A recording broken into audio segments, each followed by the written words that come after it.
कौन है निरहुआ की दूसरी पत्नी? किसे कहा जाता है निरहुआ की पत्नी की सौतन? जी हाँ, आज ये बड़ा खुलासा हम इस वीडियो में करने वाले हैं, तो हमारे साथ वीडियो के अंत तक बने रहिएगा।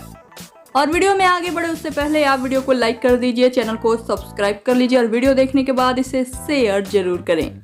और हाँ, अगर आप सब इस चैनल के माध्यम से कोई प्रचार कराना चाहते हैं या फिर अपने टैलेंट को हमारे चैनल के माध्यम से दुनिया को दिखाना चाहते हैं तो हम इंस्टाग्राम पर फॉलो कर मैसेज कर सकते हैं। लिंक आप सभी को नीचे डिस्क्रिप्शन में मिल जाएगा। दिनेश लाल यादव, जिन्हें पूरी भोजपुरी इंडस्ट्री और पूरा भोजपुरी समाज निरहुआ कहकर बुलाता है। निरहुआ को पब्लिक ने हमेशा अपना भरपूर प्यार दिया है, क्योंकि हमेशा निरहुआ उनकी उम्मीदों पर खरे जो उतरे हैं। तो वहीं निरहुआ की पर्सनल लाइफ भी खूब चर्चाओं में रही है। जी हाँ, निरहुआ ने जब फिल्मों में एंट्री ली थी तब वो शादीशुदा थे, लेकिन परिवार और पत्नी के बारे में ज्यादा डिस्कस न करने से सभी निरहुआ को कंवारा ही समझते थे।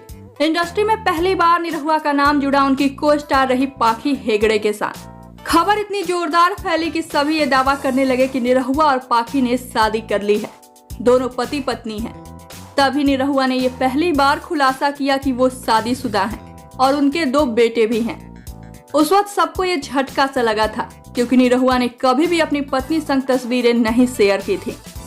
इसके बाद दूसरी बार निरहुआ का नाम जुड़ा उन्हीं की को स्टार रही एक्ट्रेस आम्रपाली दुबे के साथ। सभी आम्रपाली को निरहुआ की पत्नी समझते थे और आज भी कई लोग आम्रपाली को निरहुआ की पत्नी ही बताते हैं। और ऐसा इसलिए है क्योंकि आम्रपाली ने 35 से भी ज्यादा फिल्मों में निरहुआ की पत्नी का रोल प्ले किया है। हालांकि इस बात पर आम्रपाली ने बयान भी दिया था कि दिनेश जी सिर्फ मेरे अच्छे दोस्त हैं, बल निरहुआ की पत्नी को तो किसी ने देखा ही नहीं, बस नाम ही पता है और 1 या 2 फोटो ही सामने आई है। ज्यादा लोगों ने तो निरहुआ की पत्नी की इन तस्वीरों को भी नहीं देखा है जो हम आप सभी को दिखा रहे हैं।